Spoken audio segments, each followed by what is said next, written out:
थेट नागपूरमध्ये जाऊयात। हेडगेवार स्मृतीस्थळावर देवेंद्र फडणवीस यांचं आगमन झालेलं आहे। मुख्यमंत्री देवेंद्र फडणवीस हे रेशीम बागेतल्या हेडगेवार स्मृतीस्थळाजवळ पोहोचलेले आहेत। तिकडे हेडगेवारांच्या स्मृतींना ते अभिवादन करतील। आज राष्ट्रीय स्वयंसेवक संघाच्या वतीनं बौद्धिकाचं आयोजन करण्यात आलेलं आहे। बौद्धिक असेल किंवा राष्ट्रीय स्वयंसेवक संघाचा विजयादशमीचा महोत्सव असेल, या सगळीकडे देवेंद्र फडणवीस हे कायमच उपस्थित असल्याचं आपल्याला दिसतात। संघाचा विचार हे पोहोचवण्यामध्ये देवेंद्र फडणवीस कायमच अग्रेसर असतात आणि संघाच्या वतीनं आयोजित केलेल्या बौद्धिकामध्ये देवेंद्र फडणवीस देखील सहभागी होत आहेत। भाजपचे आमदार पोहोचलेले आहेत, शिवसेनेचे आमदार पोहोचलेत, राष्ट्रवादीकडून राजू कारेमोरे जे तुमसरचे आमदार आहेत ते देखील पोहोचलेले आहेत आणि हेडगेवार यांच्या स्मृतीस्थळावरती डॉक्टर हेडगेवारांच्या स्मृतीस्थळावर देवेंद्र फडणवीस पोहोचलेले आहेत। अभिषेक मुठाळ आपले प्रतिनिधी सध्या आपल्यासोबत आहेत। अभिषेक, प्रज्ञा, एकूणच पाहायचं तर कुठेतरी या बौद्धिकामध्ये आमदारांचा वर्ग आपल्याला भरताना पाहायला मिळणार आहे। एकूणच संघाकडनं मोठी मदत ही आपल्याला माहिती आहे या विधानसभा निवडणुकीमध्ये करण्यात आलेली होती। विशेष प्रयत्न हे राष्ट्रीय स्वयंसेवककडनं आपण पाहतो की या निवडणुकी होताना दिसलेली आहे आणि एकूण त्या उद्देशानं देखील ही सगळी आमदार मंडळी इथे दाखल झालेली आहेत। एकूणच हिवाळी अधिवेशन असतं आणि ह्या हिवाळी अधिवेशनामध्ये दर वर्षी अशा प्रकारचं आमदारांना बौद्धिक हे दिलं जातं। एकूण कशा प्रकारे कामकाज व्हायला पाहिजे, जे पहिल्यांदा आमदार दाखल होतात त्यांना माहिती होण्यासाठी ही ह्या सगळ्या बौद्धिक वर्ग जो आहे तो राष्ट्रीय स्वयंसेवक संघाकडनं भरवला जात असतो। आणि आता बघायचं तर मुख्यमंत्री देवेंद्र फडणवीस हे देखील दाखल झालेले आहेत।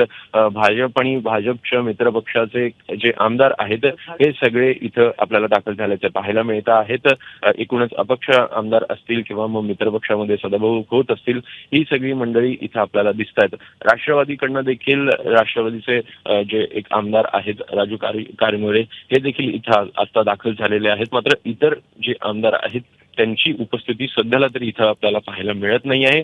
एकूण उपमुख्यमंत्री अजित पवार असतील हे देखील अद्यापपर्यंत इथं दाखल झाले नाहीत। मात्र एकूणच जो संघ आणि संघाचा विचार आहे त्याच्याशी निगडीत असलेले जे पक्ष असतील किंवा मित्रपक्ष असतील ते इथं आपल्याला पाहायला मिळत आहेत।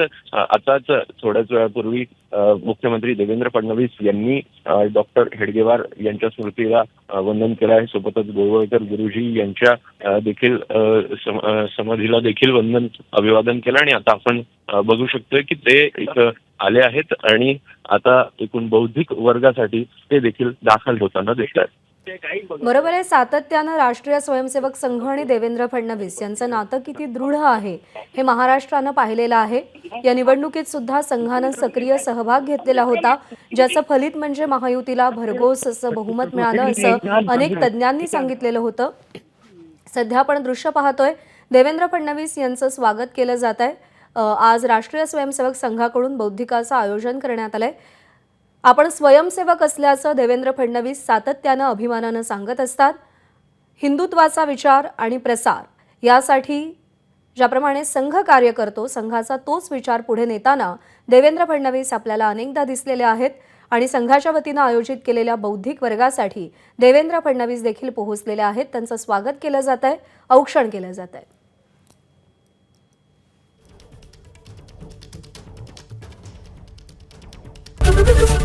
एबीपी माझा, उघडा डोळे बघा नीट।